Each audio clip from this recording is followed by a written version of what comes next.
Hello everybody, and Jess here, and welcome back to Symphogear XV, episode 2. Oh boy. I say oh boy very often, but this time around it's very warranted because episode 1 was already very finale-like, right? We already had the big bad boss that we had to defeat. The entire episode was essentially one big elaborate fight. We used some combined techniques completed with shedding the Symphogear. All that was missing is like a combined suicide song, honestly. So there was already so much, and the girls pulled out so much heavy artillery so early that I'm going to be honest, I'm having trouble predicting where do we go from there. And I bumped my monitor. Where do we go from here? I mean, I know more or less where do we go, right?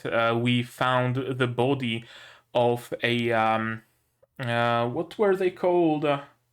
The body of a custodian, right? Corpus Dei and all that jazz. Whether that custodian is truly dead or is it just slumbering, that remains to be seen. But it certainly shows us that this season will certainly end with, or if not end with, then during the course of this season, we will have some skirmishes, some fights with custodians themselves.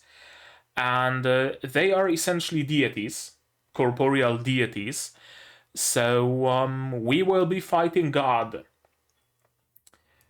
So, technically speaking, there is some place to go from here, right? We can still go higher. We can still go. We can still jump a couple more sharks, right? There is that space to go. But how exactly are we going to go about it? Also power-wise, right? Power scaling-wise. Because it used to be that there was the Symphogear form, and that was about it. Then there was the suicide song as some, like, final strike kind of an attack. Reserved for the bosses, for the finales, right? Then we got the combined attacks, combined suicide songs, and all those transformations, second henshins. And now we have all of that. We are able to shed the Symphogears and give the combined power to one single person to blast off an attack that has the strength of all 6 users. So where do we go from here power scaling wise? The Symphogears themselves have been heavily modified. They have some alchemical component to them now. They look different. They have all sorts of protections and whatnot. I'm assuming after the girls were subjected to absolute zero temperatures, there will be some fail-safes, some protections put in place by Elf9 against things like that. So we have that whole arsenal, and it's nowadays just used against the common grunts. The common grunts are strong, don't get me wrong, right? But all that arsenal is used commonly. All of that was used in the first episode. So where do we go from here? Like a third henshin? The god form? Everybody gets a god form? That's about the only direction I can see it going. Everybody gains an incorporeal, deified mode or something. They become the goddess of song, the goddess of gun, the goddess of swords, the goddess of souls, and stuff like that. That's about where I see it going. Or we could go the complete opposite way. I haven't seen much of Bleach. But one thing I did like about it is how Ichigo's, the back then ultimate form, because I know that he gained like 17 different fucking transformations during the show, but Zanpakuto, was it called, or something, his sword transforming from a big, huge slayer blade into a measly katana. But a lot of power condensed in that katana. Similar comment I made in episode 1, where all that big gargantuan mecha arm was condensed into a single glove on Hibiki's hand. And I really did like that thing in Bleach, where they didn't go super overblown with second form, but no, very simple, very, precise, flick of the wrist causes a tornado kind of deal. So I wonder if we're going to go there, where they're gonna gain just very basic looks, very basic forms, not over-designed, not over-engineered, just a kimono or something, or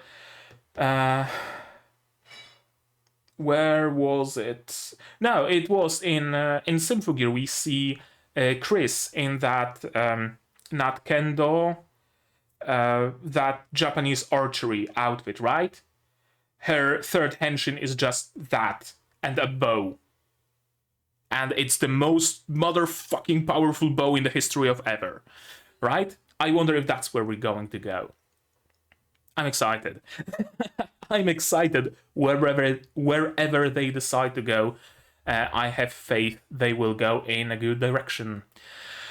Does anything else need to be said? Bit of a clarification. Someone left a comment under the previous video that in the starting scene with the guy inside of some temple doing whatever magic bullshit, the moon was still intact, so that was probably sometime in the past. It was a flashback. It wasn't something that was going on right now. And I think that's it. Oh, right. Brand new batch of villains. It seems 3 more alchemists. Among them a vampire, and I'm assuming a Kemonomimi. Yeah, Kemonomimi. We did see the full picture on Mal when I was checking out the voice actors. So, that's gonna be interesting. What are they gonna do? Are they finally gonna join us? Maybe are we finally gonna get some alchemists besides Elf9 in our team? Or are they going to be defeated yet again, despite the goals apparently being aligned, more or less? I don't know. I just hope they're not gonna do anything stupid. Yeah, one can hope, right? But you don't gonna have to hope for the starting of this episode, because we're gonna start it now. And to watch it, of course, you're gonna need the subs to follow along. I'm gonna need the sound to hear what's going on, because we started with some serious bangers straight from episode 1. So I predict some more bangers in future episodes, of course. And support me if you want on Patreon Throne, links in the description below. Or if you don't want to spend any money, share my content, spread the word, costs you nothing, helps a lot. And with that out of the way, we can start watching episode 2 of Symphogear XV in 3, 2, 1, go.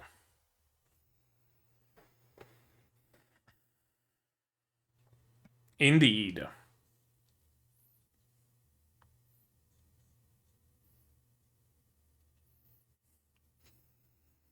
Yep, the sarcophagus that you guys destroyed, so...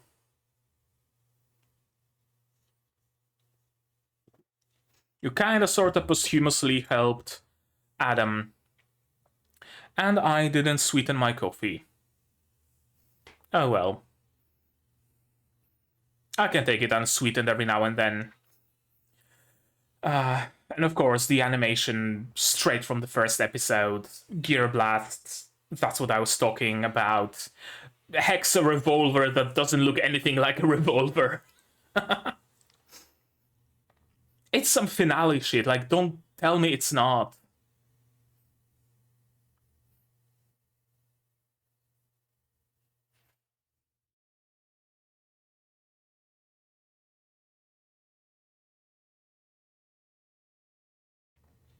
Anunnaki, indeed. Okay, opening time. Hit me. I love the industrial look to it.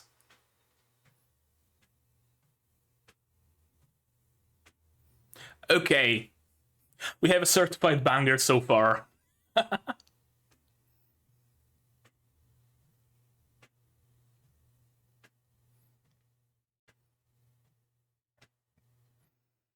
Our antagonists in the forefront.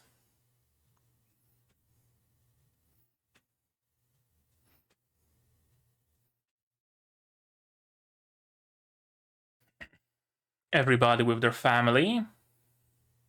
Well, besides Finney. Although I guess all of them are Hibiki's family, so...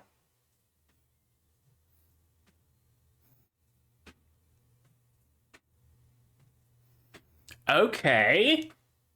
Okay, so she's a werewolf.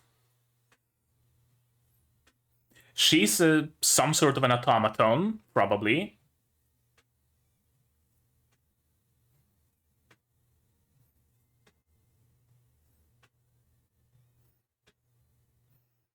Here's the vampire that can manipulate her wings. Oh! What?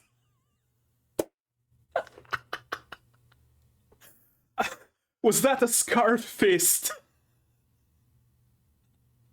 That was a scarf fist, wasn't it? Oh boy.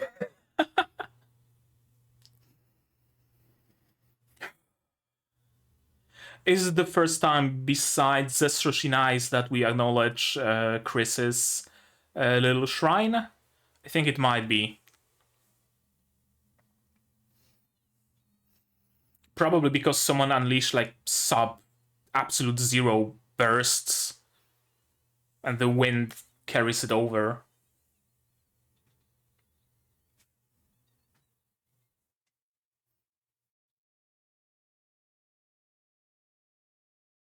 In Lydian, everything as usual.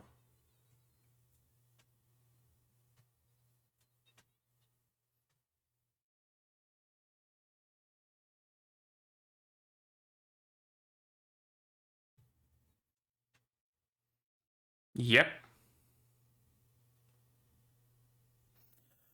You just had to say it.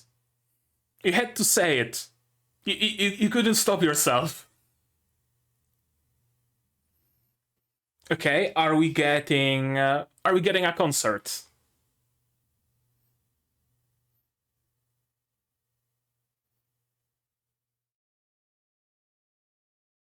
What's with that MIB get-up, Maria?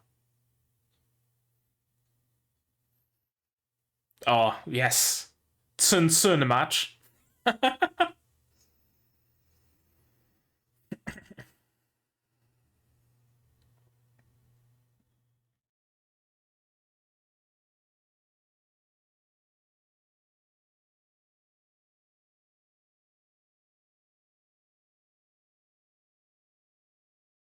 On the way back from Antarctica?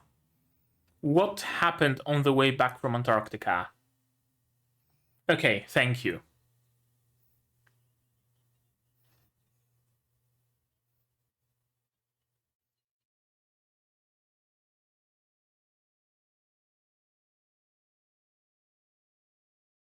Yeah, those fucking Yankees.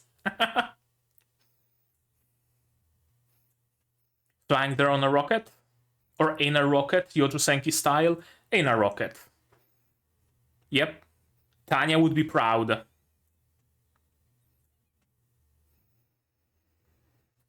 Are we getting full henshin? And now kiss. No, they're just gonna inject each other. That's also romantic, if you think about it. We're getting full henshin? We're getting full henshin. Okay, thank you.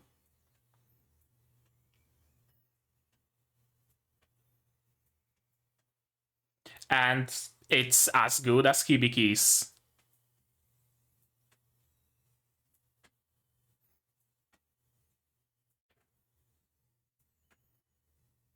Is Shirabe also gonna get one? Okay. Okay. Thank you, animator.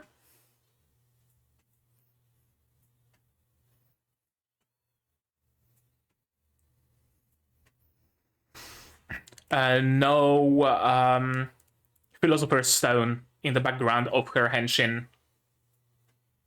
So it is specific to Hibiki.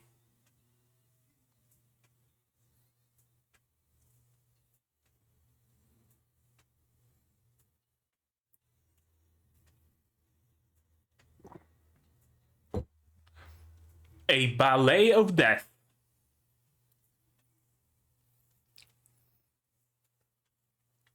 You had to say it, Elf9. You just had to.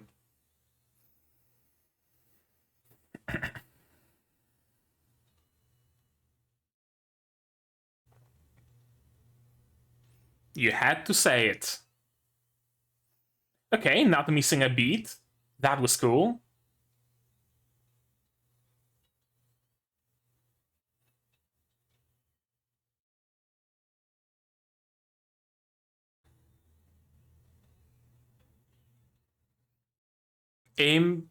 I did not read that.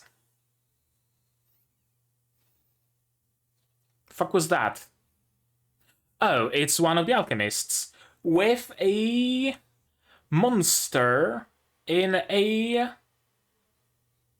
little carrying case thing.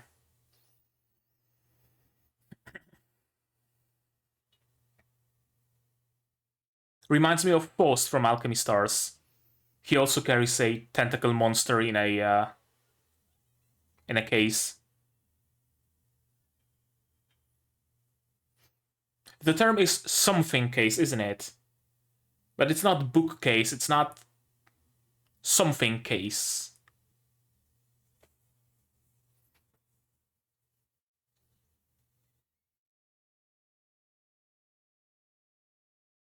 Okay.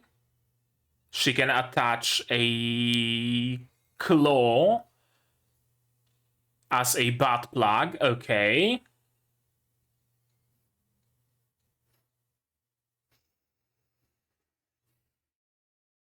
Yeah, you can't exactly fight with a huge weapon in confined spaces. Would be cool if she got like double sickles, maybe. Right? To fight in small spaces.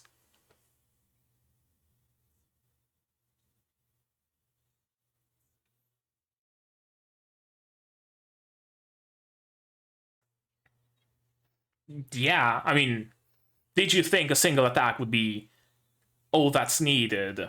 Of course not.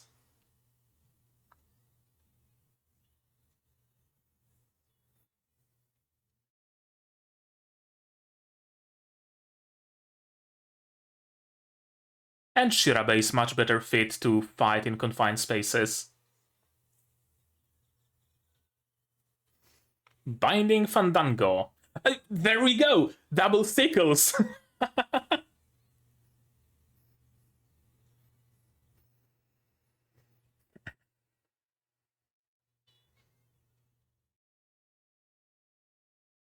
Okay, they are really going all out in animation department.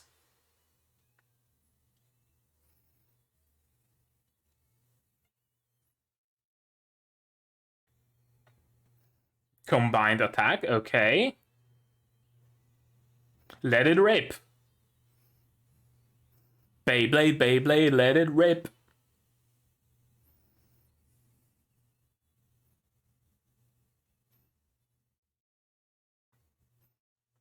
I love what they're doing with the sound here. It's really like spatial.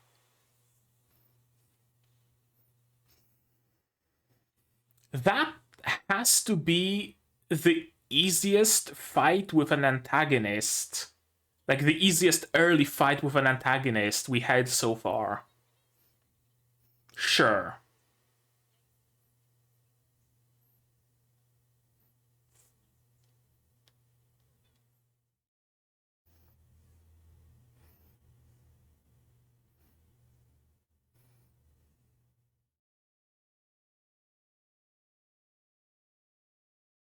And the teleportation flask, as usual.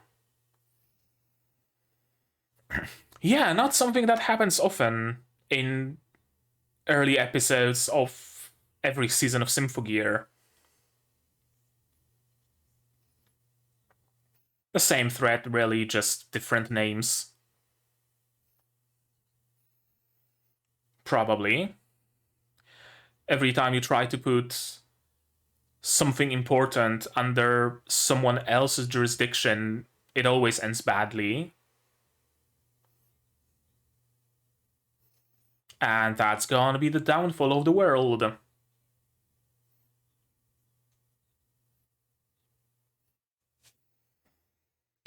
I mean, Tsubasa isn't wrong here.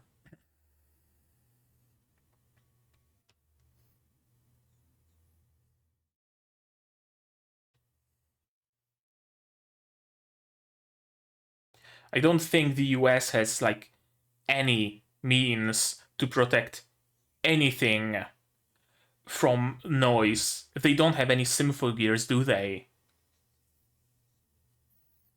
I mean, sure, alkanoids can be damaged with regular weapons, but...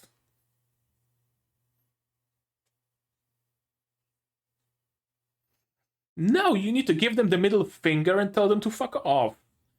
That's what you need to do.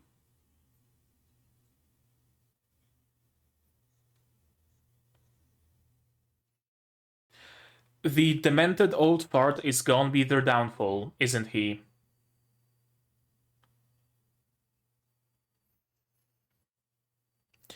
There's a lot of things about warmth here.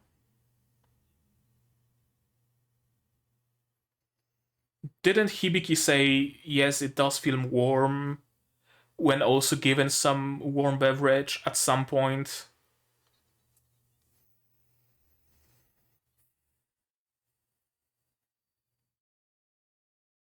Henshin and fly there. I mean, right? You just had to say it.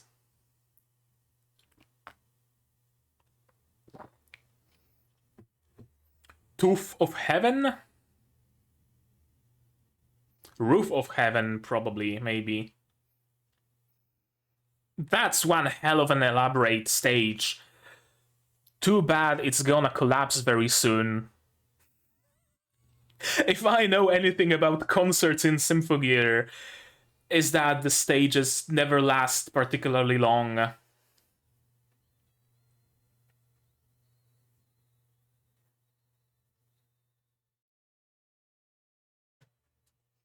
Okay, water slide.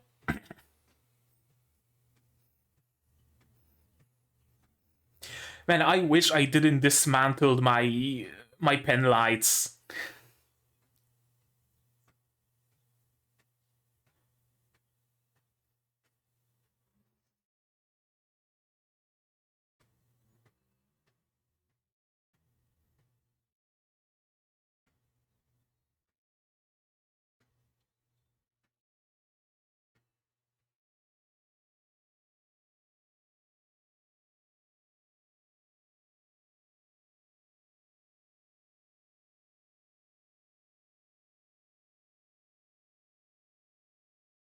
Ooh, okay. How did they do that? Do they have hard light technology?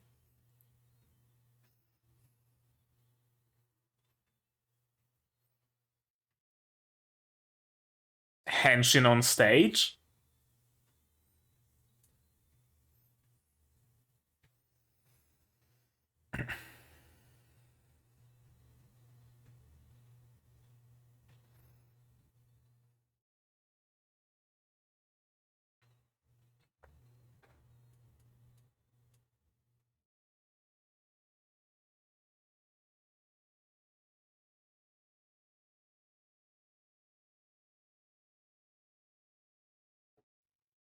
Crystals in the background?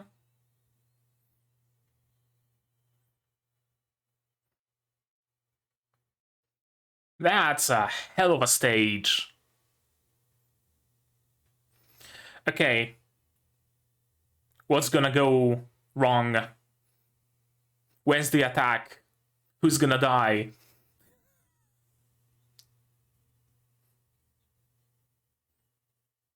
Explosion? No, not quite yet.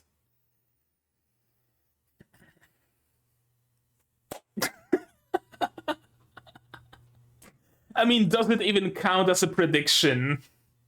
Does it even count? I don't think it does. It's obvious.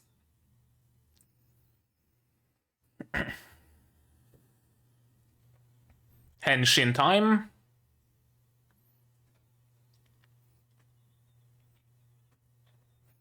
You should have known it's gonna happen. You really should have known, like... And of course, old trauma.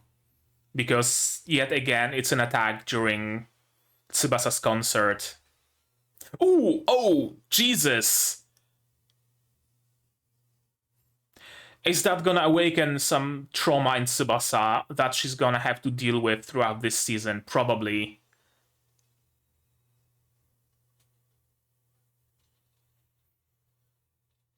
Okay, they're not wasting any time. Just running through them.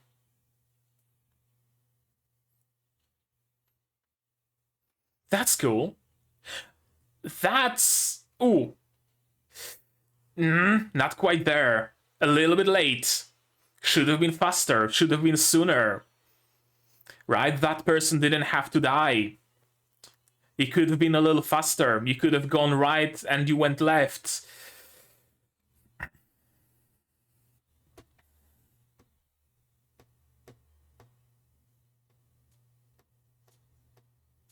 Yep. Yep.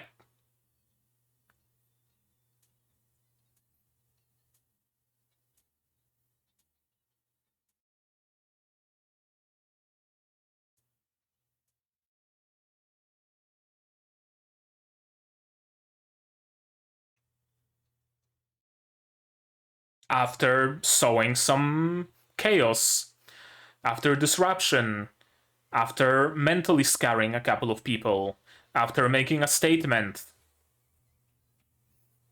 There we go, making a statement.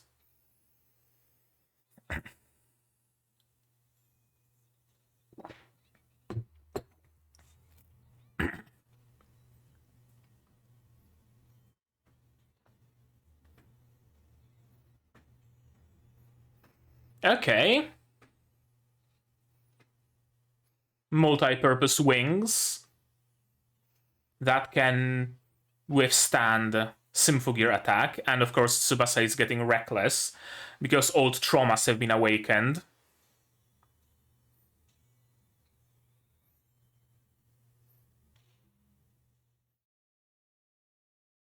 But the vampire has a hostage.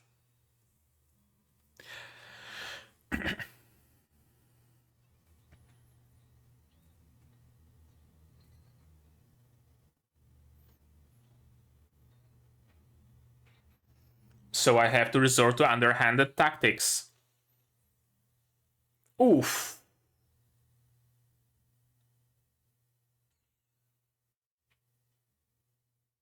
Jesus. That's...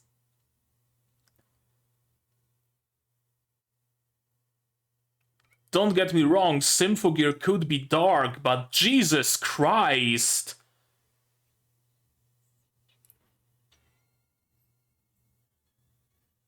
Mind control? Stealing powers?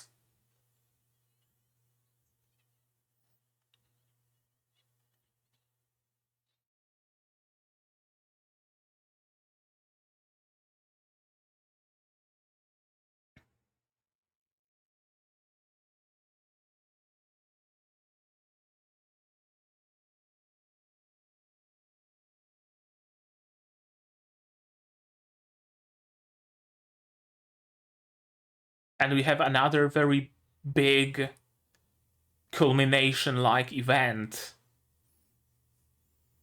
And it's only the second episode.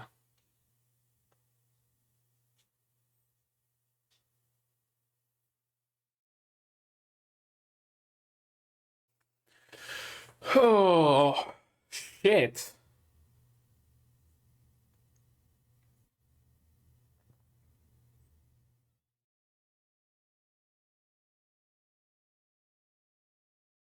Yeah.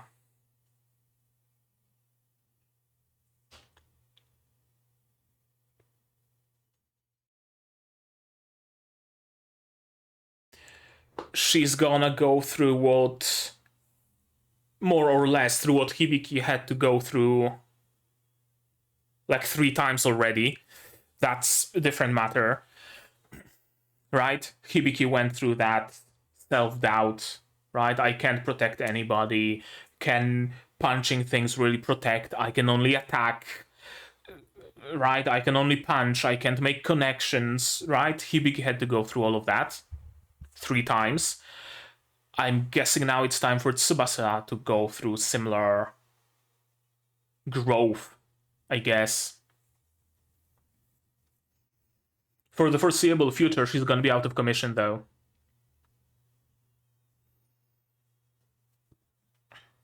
Like, I have no doubt that that's what they're doing, that's what they're going for, and that's what's going to happen. Tsubasa is just going to be out of commission. She won't be able to sing. She won't be able to summon her Symphogear. She won't be able to pick up the sword.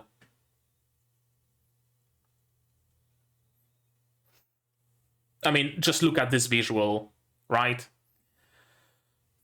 Tsubasa's lonely journey towards finding herself or something.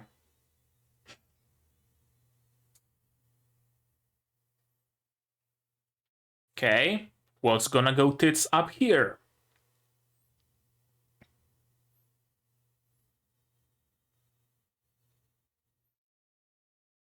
And it escaped.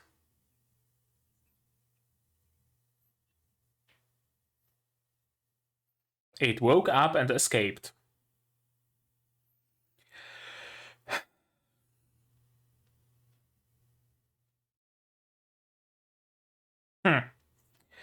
Okay, what can I say besides let's go through it again, shall we? Yes, we shall. Um, I noticed. Yeah, I noticed about this episode. I was able to predict a lot of things, and I'm not sure if it's good or bad. And being able to predict that the vampire is gonna use a hostage, that's like a different matter. But whenever there's a concert, that concert gets disturbed by noise slash demigods slash alchemists slash whatever else. That's a constant in this show. Whenever they send something away, it always ends badly. When they sent away Relic with Ver, that ended badly. When they sealed some stuff underwater in Poseidon's palace, it ended badly. What they themselves keep in their possession works out. And yet there was no like additional security on the venue.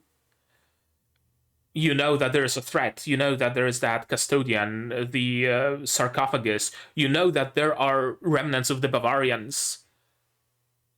And you didn't think to bring the other Symphogear users to the venue early? Sounds like bad planning to me, honestly. And the same goes for moving that, like, relics are, as far as I understand, maybe not dime a dozen, but there are plenty of relics, right? You have all sorts of things. You have Gaibolg, you have what other mythical weapons are there? I know Mjolnir, right? You have all sorts of things that you could potentially find somewhere in the Himalayas and use them to create a Symphogear. Although that technology is mostly lost, if I'm not mistaken, with Ryoko. Although we have Elf9 who might be able to resurrect that knowledge. I don't know. From what I understand, we could technically create more get more relics, right? If we are in the possession of Gebolg and someone steals that Gebolg, whatever, we can find Mjolnir, we can find something else on the black market. Or besides, do we really need another relic? We have 6 Symphogear users. Are any more needed? So moving relics somewhere in some random place across the world, understandable. It's not a huge loss if someone captures them. But we're talking about the one and only known corpse of a demigod. That's quite a bit bigger thing. So moving that under the custody of anybody but S.O.N.G is just fucking mental. It's mental. And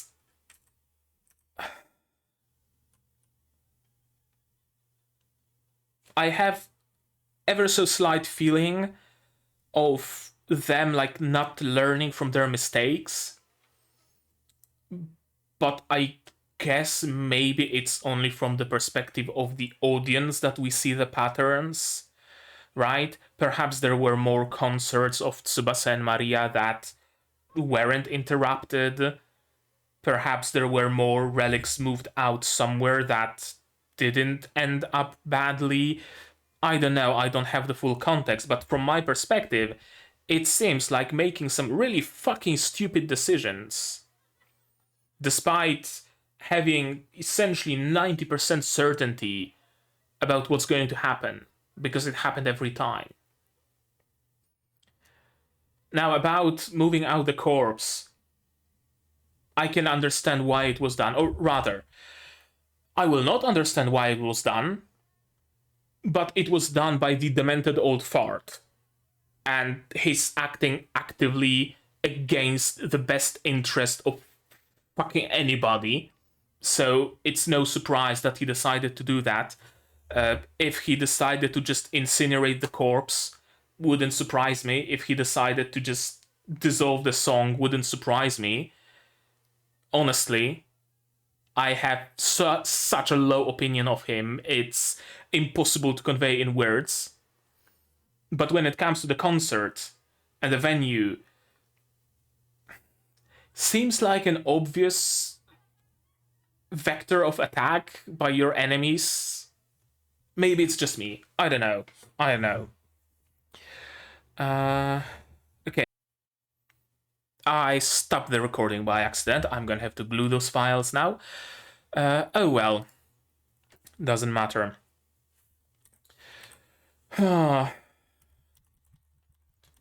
Right, last time on Dragon Ball Z and the opening. I'm glad we see day-to-day slice of life moments. As I mentioned during Axis many a time, that was very much something that was missing from Axis, in my opinion. And the fact that we see slice of life moments here, we see slice of life moments in the episode itself, thumbs up. It really grounds the story, it really grounds the stakes. But of course, there's always the threat of those people looming in the foreground, not in the background. And the running theme of this opening seems to be families, right? Tsubasa and her family, her father and the demented old fart, Chris and her family, Hibiki and her family. Interesting that it's Fine and the S.O.N.G people who are shown here, not her father, not her mother, not her grandma. Her father was kinda just erased, I just noticed. Like, you'd think that once her father was introduced, he would make some sort of an appearance at some point, even in passing, like, oh no, I can't go with you, I'm meeting up with my father, or, you know, something like that. But no, he just was completely fucking wiped. Hibiki's mother, Hibiki's grandma, they are just mentioned sometimes, used to be mentioned sometimes when explaining Hibiki's traumas, but now they're just not there. And in the opening, she has a completely new family as well. Interesting. Chris and her family. Kirika and Shirabe and Anastasia, their family. And Miku and Hibiki, the family. And they have... Okay, I'm assuming left to the right, vampire, doppelganger, werewolf. Or no, patchwork. So vampire, Frankenstein's monster, and werewolf. Because we also see the middle girl use like her arms for guns, and I'm pretty sure those are ball joints on her knees. So she's probably some sort of an automaton. Or a cyborg of some sort. Probably not an autoscorer.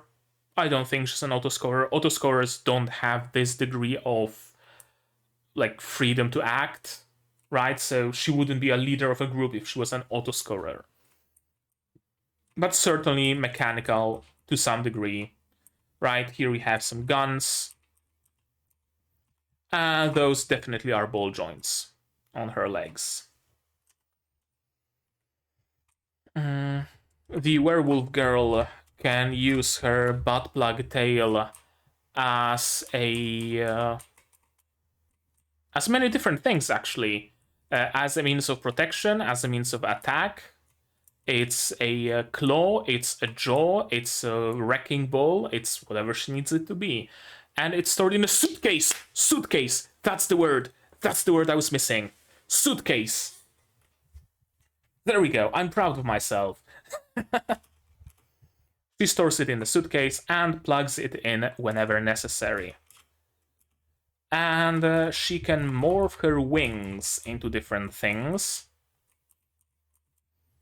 Yeah, into legs, into arms. Interesting. We're gonna talk about that. We're gonna talk about that. We go back, god damn it. There we go. Okay, whatever. We can start from here. Interesting that... that was a nice, convenient censorship, by the way. Interesting that one of them has like purely mechanical powers, so to speak. The werewolf girl has like a combination of mechanical and biological, kind of a bit biomechanical design. Right, the tail plugs in and it's some sort of an automaton, but it behaves organically. And she, in the meantime, has completely biological powers. There's nothing mechanical about them. Interesting. I wonder where those powers come from. Time to pull out my green notebook, I think. Where is... There we go. XV. New alchemists are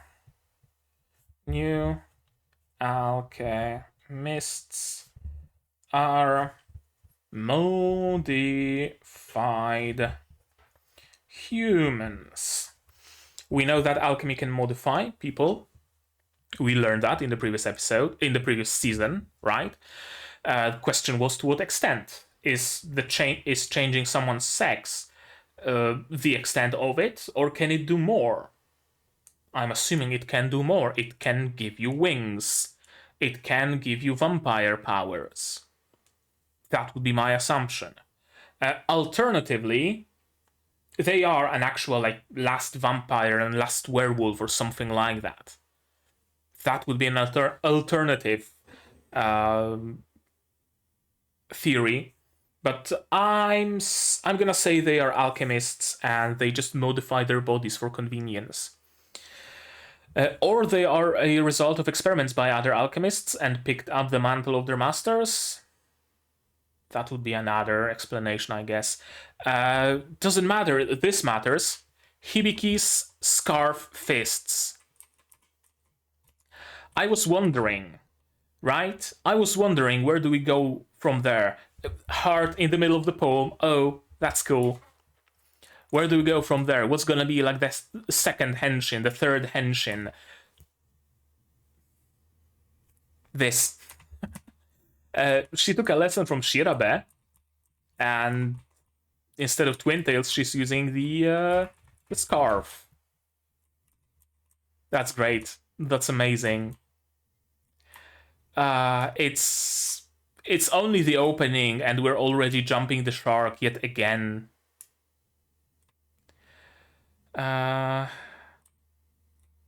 Scorpion and an open canister. Are we in the opening of Bionicle, or are we gonna see Rita Repulsa just crawl out of it? I don't know. So far, it's just Scorpion hiding inside. And is it just me, or was that can quickly eroding, quickly degrading? Or is it just me seeing things? No, it wasn't. I thought there's gonna be some timey-wimey shenanigans, like time flowing faster somewhere or something, but apparently not. The day the sky fell. Right, the Sky Arena title of the concert was something on the roof of the sky. Okay, I see what you did there. I see what you did there. That's cool. That's cute. Chris has their group photo during Chris's 18th birthday, apparently. Someone's calling me. Tough luck. I'm gonna call you back later. Next to the shrine to her parents. Right? That's cool. And of course she's blushing madly because it's Chris.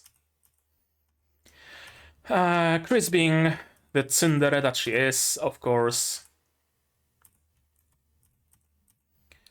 Her comeback show only 3 days away. What a comeback, huh? What a fucking comeback. This is great. This is great. I love it. They were close at the beginning where we met them, but they are so incredibly close now, I noticed. They were already close, but they're only keep getting closer and closer. Honestly, I fully expected the henshin to be a dual henshin.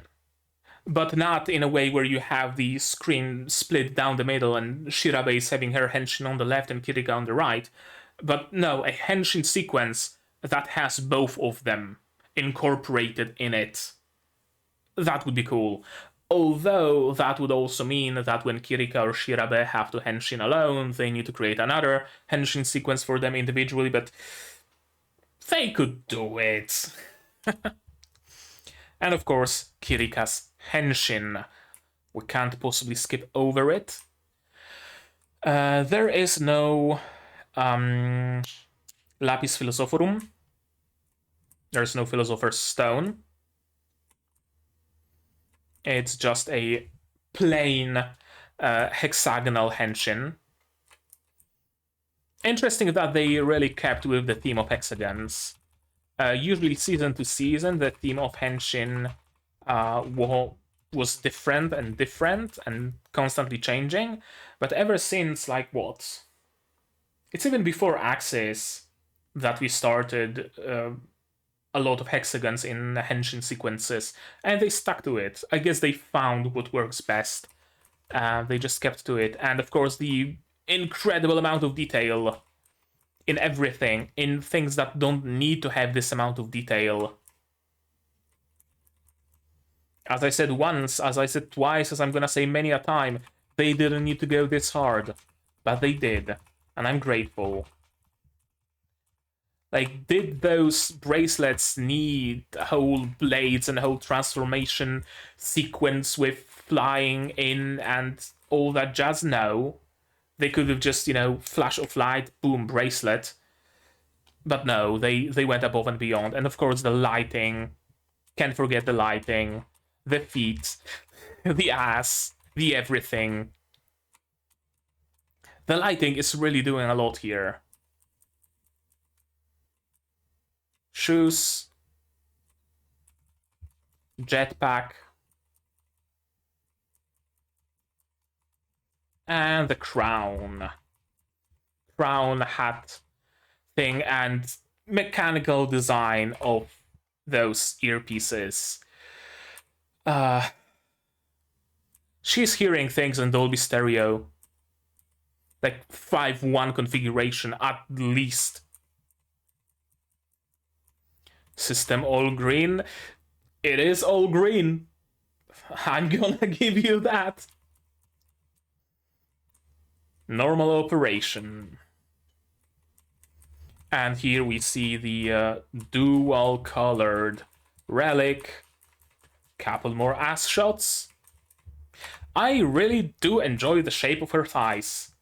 It's like not from a horny perspective, but it's not often that you see like very like organic shapes to human bodies in anime. Usually it's straight, maybe with a little bit of skin dentation when the thigh-high strip or rubber band or whatever it is connects. But this actually gives, like, those shadows, they really give volume to her thighs. And here, the shadows, the lighting is really doing a lot of work here. The bracelet turns into a sleeve.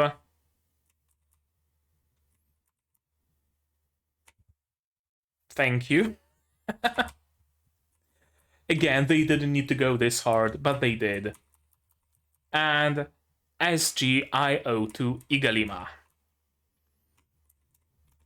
And what are those? I don't know, but it looks dope. And it just condenses / X3 13? 13. Yeah, 13, whatever that means. I guess there is that theme of like a... I don't know. What's 13 in tarot? What's 13 in tarot cards?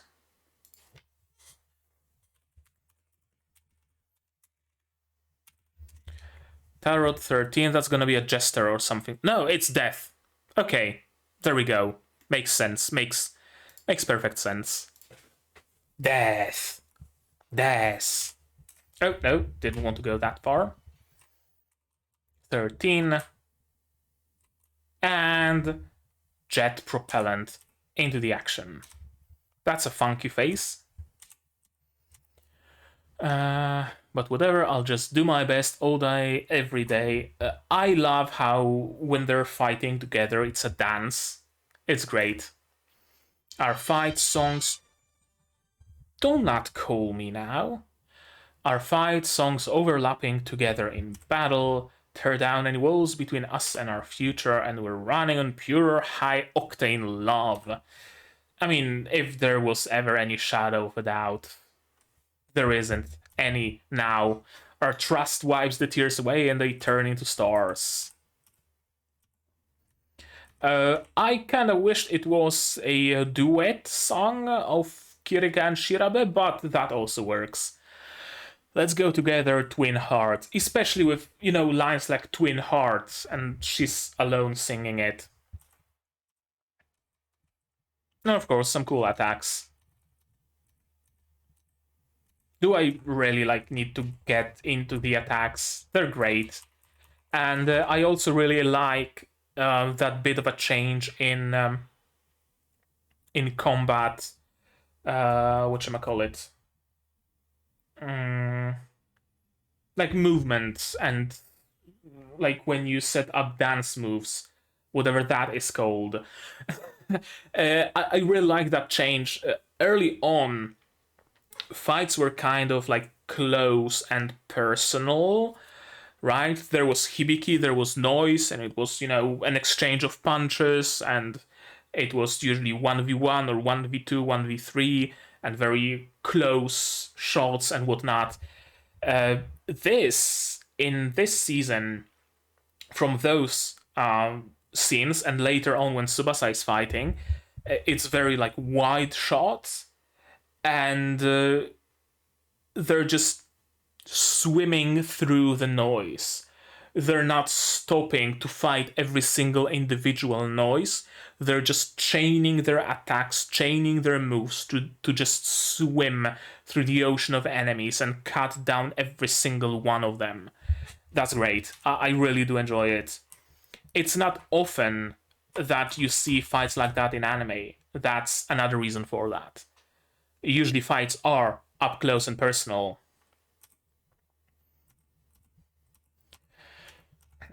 And suitcase. Suitcase bash, or suitcase smash, or whatever that attack is called. And here we have the suitcase werewolf.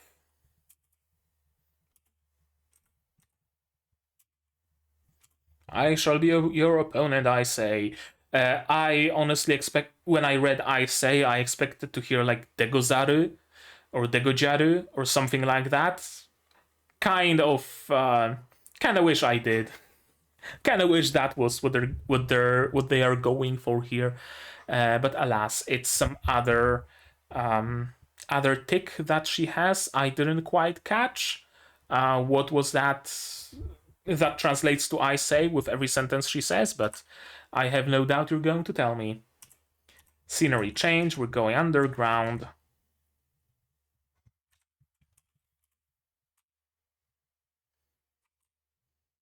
More alkanoids. Attachment. Yeah, that suitcase looks like it has like some unending, infinite, non-Euclidean space inside of it. And she stores her butt plug tails in there. And this one has a claw. I guess she has multiple different tails that have different attachments on them. Maybe. Claws rip her apart. Not gonna be that easy, thankfully. And of course, Kirika using a large weapon underneath the ship. Not the best idea. And indeed, it wasn't enough to take Shirabe down. They are quite a bit stronger than they used to be. It's like some shiny blade cuts us into two halves of one soul.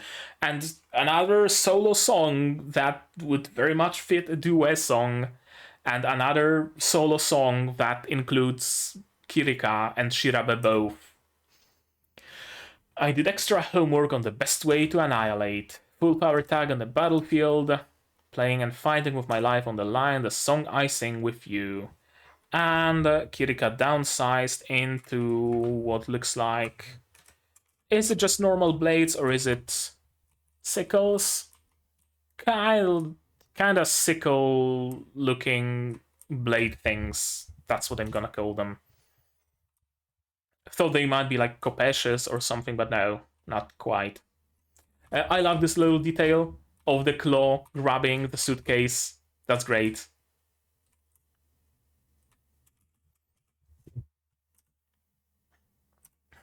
Do you think I won't dodge? Yes, you won't dodge.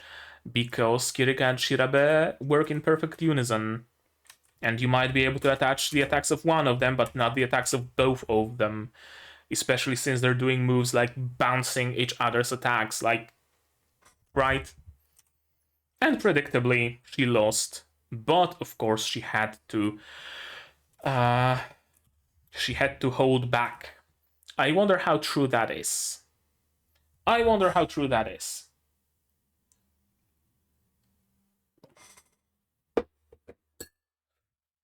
Maybe she did have to hold back. We see the other alchemist really showing some serious destruction and chaos later on, so it's safe to assume that the three of them are on more or less equal footing when it comes to the amount of power they have. But maybe not. Maybe she's the weakest of them. Entirely possible. Now withdraw. It's not worth ruining your pretty face. And she's going all blushy at hearing pretty face and smiling. And she listens, of course. A number of countries don't want to let Japan and S.O.N.G get any more closely involved with the relics. That's just fucking stupid. They are the only country, they are the only agency that has any sort of experience with them, first of all. They are the only ones who have the technology to deal with them, second of all. They are the only ones who can protect them, third of all. Like, if that mummy starts summoning alkanoids in an uncontrollable way, the fuck are you gonna do in the US? Okay, alkanoids, sure, maybe you can wipe them out with a nuke or something, right? Because alkanoids trade bit of invulnerability for stronger destructive power. But what if that corpse summons opens the gate of Babylon, like a localized small gate of Babylon, and starts summoning normal, regular noise? You ain't gonna do shit against them. S.O.N.G will be able to. S.O.N.G will be able to contain it. S.O.N.G will be able to preserve that mummy and save the people. They have the technology, they have the know-how, they have the facilities. I know politics are stupid, but I wouldn't think they are this stupid.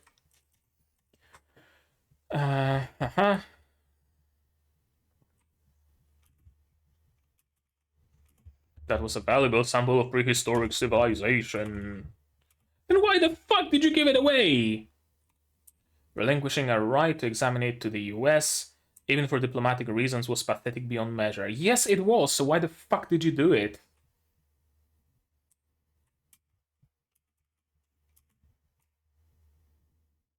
Okay, so I'm getting lost here. Who the fuck did it? Because the demented old fart is arguing as if it was Genjiro who gave them the corpse. And Genjiro is saying like, oh yeah, they fucking launched nukes at us and you gave them the corpse. Was it Genjiro who gave away the corpse? We need to approach with the utmost caution. Oh, no, not quite this far. Okay, I take a little bit of it back. Maybe the demented old fart is actually somewhat reasonable in some regards. If it's really Genjiro who gave away, or like Japanese government or whatever, who gave away that corpse, what the fuck were you thinking?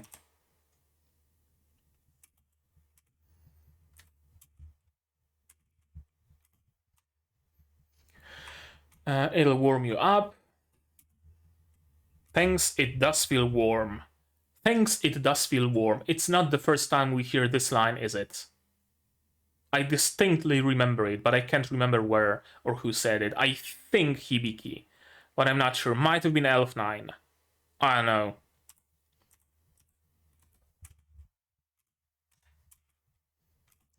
Feels like there's been no end to his complaints. I mean, he has valid reasons. I can't believe I'm saying it, but he has valid reasons.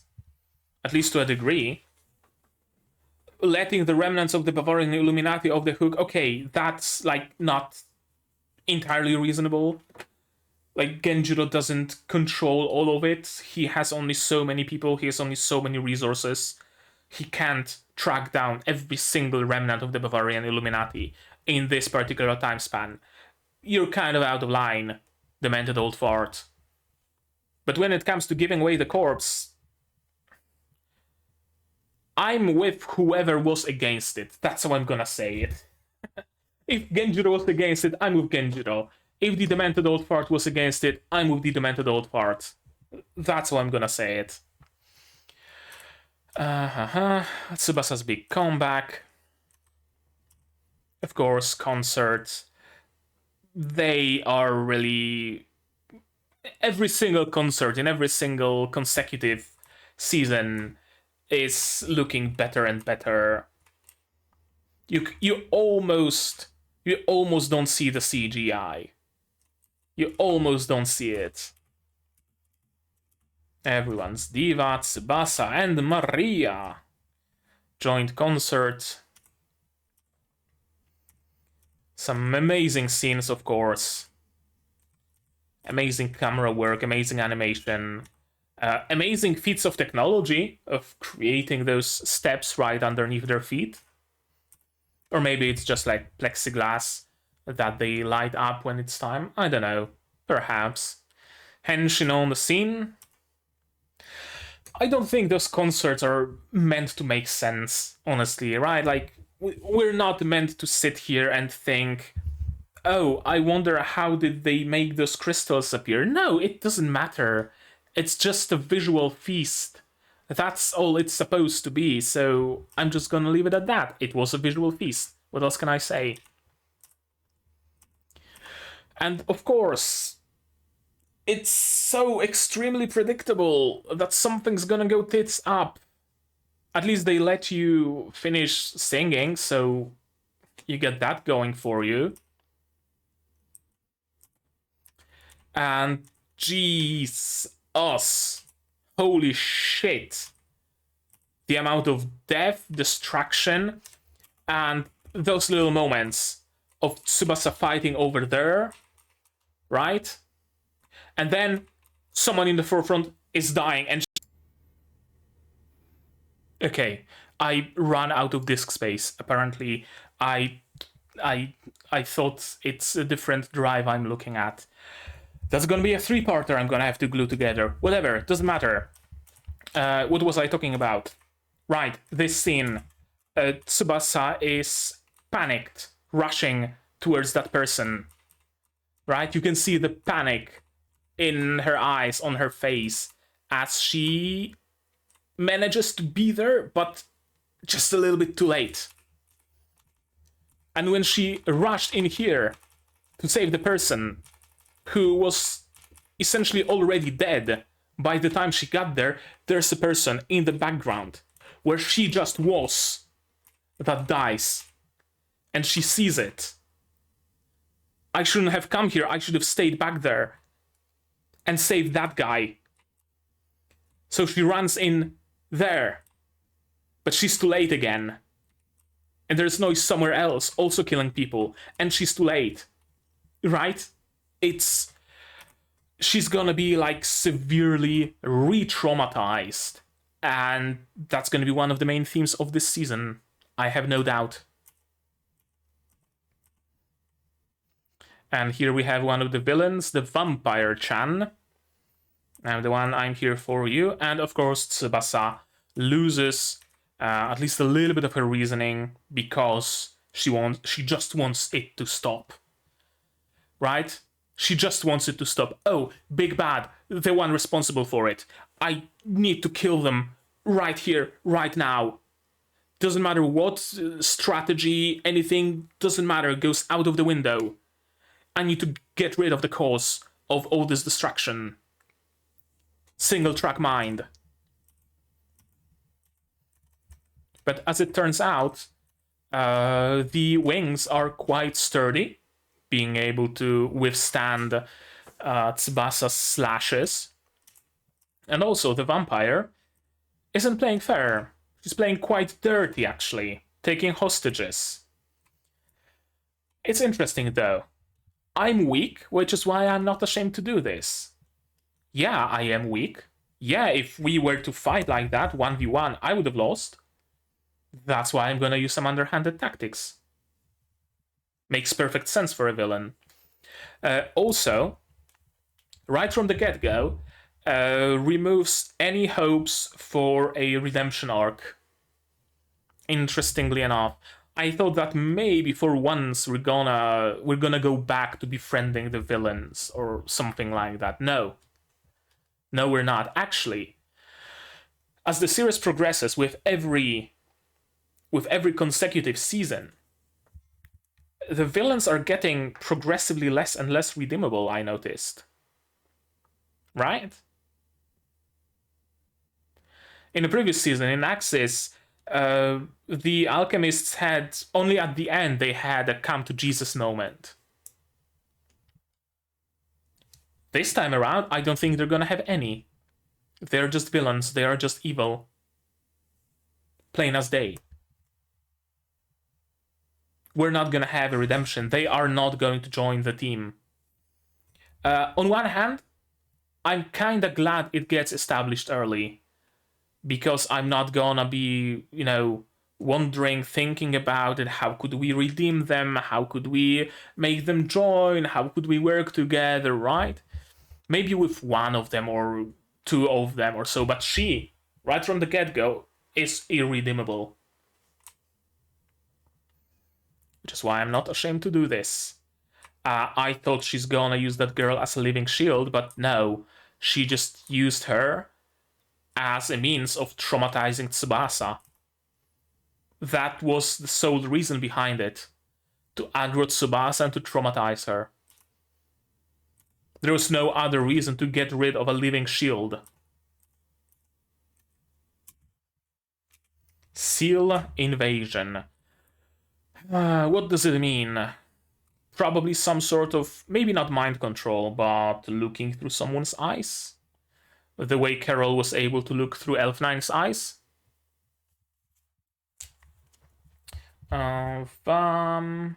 Vampire alchemist can see through Tsubasa's eyes. I think that's what it is. Might be mistaken though, we'll see. And of course Tsubasa gets completely aggroed, discards all reason, because of course she does, because she just witnessed her biggest trauma. And she just poofs out of there. The whole venue collapses, no audience life signs. On one hand, it's good that our team didn't make there in time, because that would put Miku in danger. On the other, perhaps if they were there, they could have helped, they could have prevented it. And she drops her sword. Something she never does. Her sword was always meaningful to her, right? Initially, it was meaningful to the point of obsession, right? I am the sword. I am a sword. Then she still had that sword. She still had, maybe not revered it, but she used it as a tool, as a weapon, right? It's not a sword. It's my wings, but it was still there. Now, she drops it. She lost her conviction, she lost her power, she lost her will. That's what happened. And she's going to have to find them again. Maybe with the help of her father? Doubtful. But just maybe. Maybe with the help of her friends? Probably. But in this season we will have Tsubasa's arc. She already had one, right? The switch from the mindset of I'm a sword to the mindset of it's not a sword, it's my wings. But now she's going to become, maybe not grizzled, but she will have to find her purpose again and find her drive and find her motivation. The same thing that Hibiki had to go through when she couldn't sing. Wouldn't surprise me if Tsubasa won't be able to sing for a good while now. And the ending.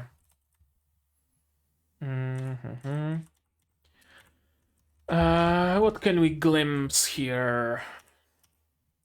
Not much besides Miku's shadow. Kinda leans into my theory of antagonist Miku or villain Miku. And the morrow holds only death. And Tsubasa walking across desert in the middle of a sandstorm, grizzled and lonely. But a blessing I once had.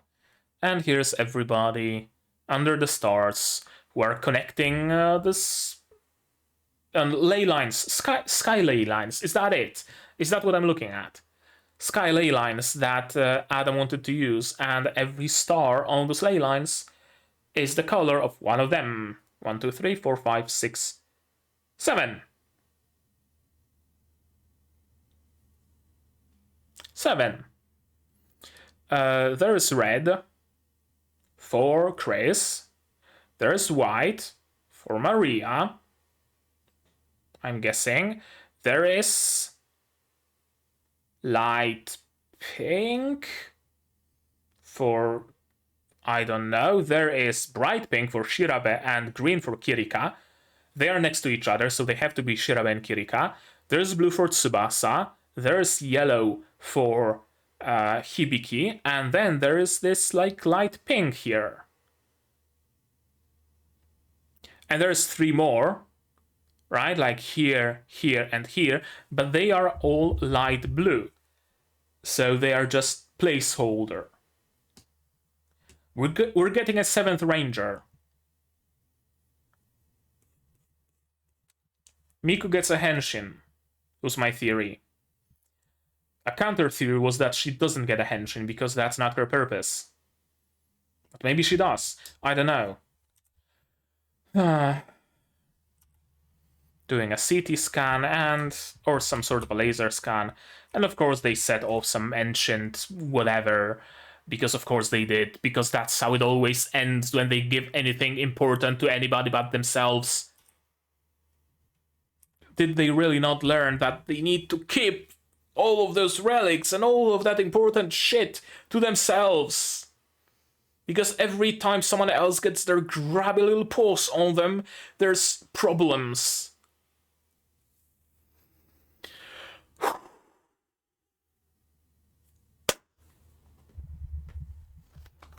Okay. Okay. Okay. That was another intense episode.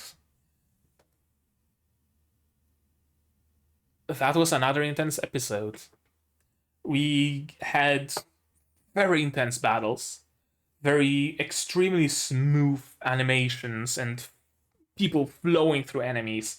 I loved Tsubasa's battle scene. The flow there was amazing. And how they use the fact that, you know, Tsubasa jumps there and someone dies here, so she goes there, but someone dies there, and, you know, the futility of it. That was great. Holy shit, did it get dark. That's another thing. The darkest we got, in, if my memory serves me right, is people bleeding out of their face holes during suicide songs.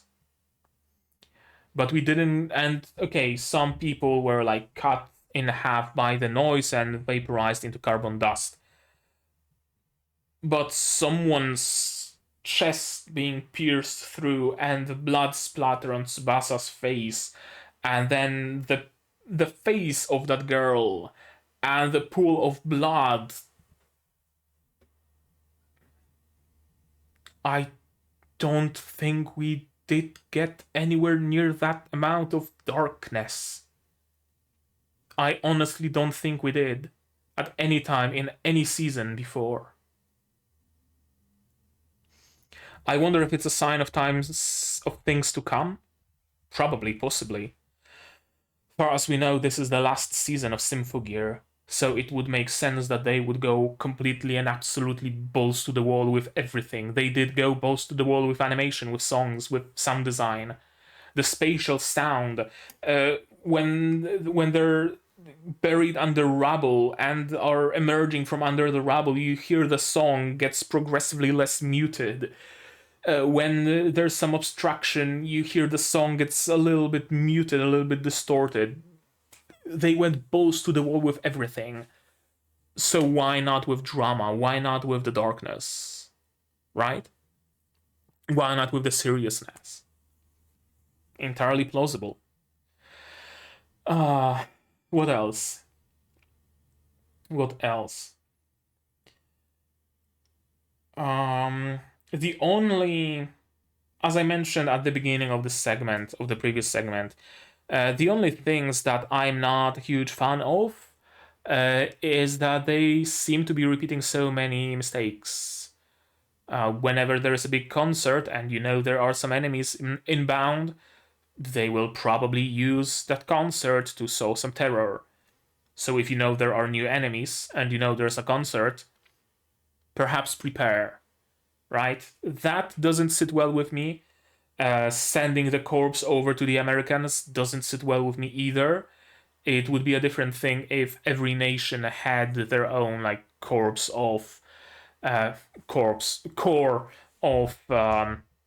Symphogear users to be able to protect themselves, right? But seemingly it's just Japan, so it stands to reason that it should be Japan that takes care of those things.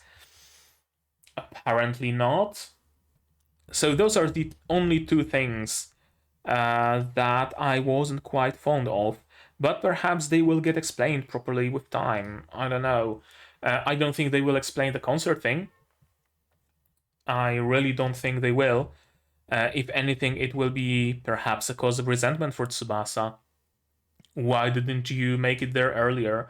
Perhaps if all of you were here earlier, this wouldn't have happened, Maybe something along those lines, blaming the others. But I don't think they will explain why was there no more security? Just Ogawa and Maria and Tsubasa, and that's it. Makes no sense. Meanwhile, sending the corpse over to Americans. The explanation is that, we need to walk on eggshells when it comes to the Americans. I don't buy it. I don't like it.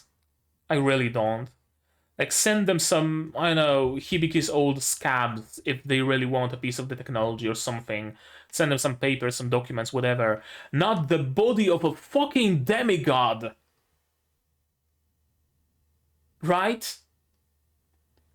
Sure, sign some common agreement of exchanging information, exchanging resources, exchanging relics, whatever. Don't just...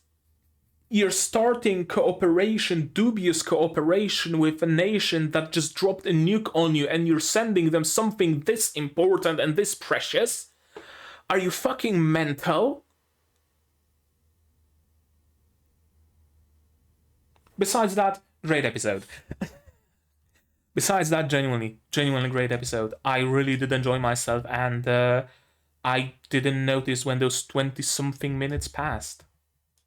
Honestly. I don't know how long this episode is gonna be, because it's now in 3 parts that I'm gonna have to glue together, but I will. No worries. No worries about that. Anything else I need to mention? I don't think so, but maybe you guys, maybe you have something more to add. If you do, say so in the comments down below. What did you think of this episode of my reaction, my theories, stuff like that?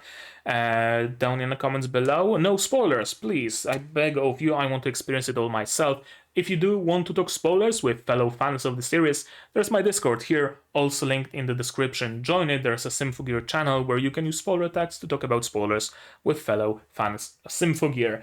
Like this video if you liked it, dislike it if you disliked it, but tell me why so I can improve. Subscribe to the channel to be notified of future releases of not only Symphogear XV, but also Oyukyume no Kaina, Benria Saito-san, and others that will be coming in the future. And I also stream sometimes, so you might want to click the bell icon for when I go live. Subscribe to the channel if you want to be notified of... I already said that. Support the channel if you want monetarily on Patreon or Throne, links in the description below.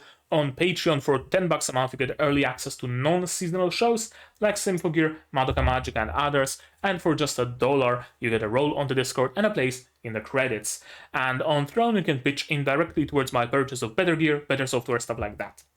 And if you don't want to spend any money whatsoever, share my content, spread the word, it costs you nothing and it helps a lot. And now with all of that out of the way, that's gonna be it from me for today. So as always, you guys do all the good stuff, and I'm gonna see you in the next one. Cheers. and outro. And here's my current Patreons, and you can be one of them if only your heart desires.